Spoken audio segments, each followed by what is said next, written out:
নমস্কার, আমি তমালিকা চলে এসেছি নতুন একটা ভিডিও নিয়ে। শুভ নববর্ষ সবাইকে। নববর্ষের দিনটা সবার কেমন কাটলো? আমাদের তো খুব ভালো কেটেছে। আর আজকের ভিডিওটা আমাদের নববর্ষের দিনের। নববর্ষের ঠিক আগের দিন আমরা চলে গেছিলাম আমার মাসির বাড়িতে, আর নববর্ষের দিনটা আমরা ওখানেই কাটিয়েছি। তো সকালবেলা ঘুম থেকে উঠে ফ্রেশ হয়ে চাটা খেয়ে আমরা চলে গেছিলাম মাসিদের একটা বড় পুকুর আছে সেখানে। আর সেখানে গিয়েই আমার বোন আর বিশ্ব দুজন মিলে নৌকা চড়ছিল। সকালবেলাটা আমাদের এভাবেই কেটেছে।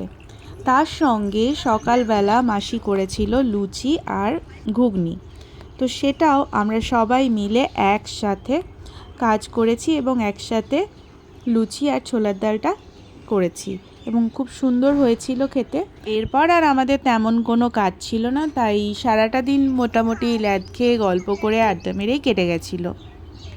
আর পয়লা বৈশাখ ছাড়াও যে উদ্দেশ্যে আমরা মাসিবাড়ি গেছিলাম সেটা হচ্ছে, প্রত্যেক বছর চৈত্র সংক্রান্তিতে এখানে একটা বড় করে মেলা বসে। তো সেই মেলা উপলক্ষে আমরা পৌঁছে গেছিলাম শনিবার দিন রাতের বেলা। আর সেখানে গিয়েই প্রথমে আগে চলে গেছিলাম মেলাতে।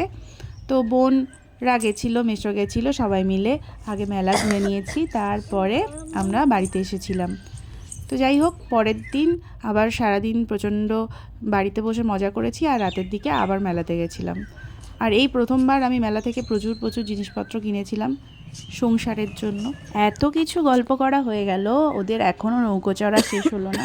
যাই হোক, বেশ অনেকক্ষণ সময় নিয়ে ওরা মজা করে নৌকো চড়েছিল। আর আমি তো ভয় পাচ্ছিলাম যে ঠিক নামার সময় কোনো না কোনো বিপদ ঘটাবে, দুজনের একজন ঠিক জলে যাবে। তো কিন্তু কিছুই হয়নি, দুজনে খুব সুন্দরভাবে একদম নৌকো থেকে নেমে চলে এসেছিল আর খুব মজাও করেছে। আর আমরা বাড়ি বসে বসে, ওরাও মজা করেছে, আমরাও বেশ দেখে দেখে মজা নিয়েছি। তো সকালের শুরুটা নববর্ষে কিন্তু বেশ ভালোই হয়েছিল।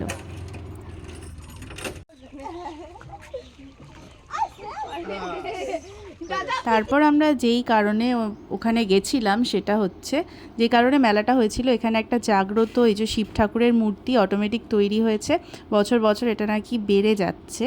তো এইটা দেখার জন্যেই আমরা গেছিলাম। তারপর সারাদিন এরকমভাবে ছবি টবি এঁকেছি, খাওয়া দাওয়া করেছি, মাসিদের পুকুরের মাছ দিয়ে খাওয়া দাওয়া হয়েছে। তো বড় একটা বিশাল বড় তেলাপিয়া মাছ খেতে দিয়েছিল মাসি। তারপর বিকেলের দিকে আমরা বেরিয়ে পড়েছিলাম আর সুন্দর সুন্দর ভিডিও করেছিলাম, ছবি তুলেছিলাম, এগুলো সেই সমস্ত জায়গার। তারপর এই ছবিটাও এঁকেছিলাম। এইভাবে গোটা দিনটা আমরা পয়লা বৈশাখটা কাটিয়েছিলাম। তারপর বিকেলের দিকে এখানকার ওয়েদারটা ভীষণই সুন্দর ছিল আর আমরা সবাই মিলে একটু বেরিয়ে গেছিলাম বাইরের দিকে রাস্তায় ঘোরাঘুরি করতে। তারপরে এই যে অন্য দূর থেকে সব ছাগল ছুটে ছুটে আসছিল, আর এই যে আমরা সবাই বেরিয়ে গেছি পাশ দিয়ে, এখানে ভুট্টা গাছ হয়েছে, সেসব দেখতে দেখতে আমরা চলে যাচ্ছিলাম। এদিকে দুজন নাচ করছে খুব মনের আনন্দে। তারপরে চলে গেছিলাম আমরা মাসিদের জমিতে, আর এই যে ছিল বাঁশবাগান, সেখানে গিয়ে আমি আর বুনু একটু ঘোরাঘুরি নাচানাচি করে নিয়েছিলাম।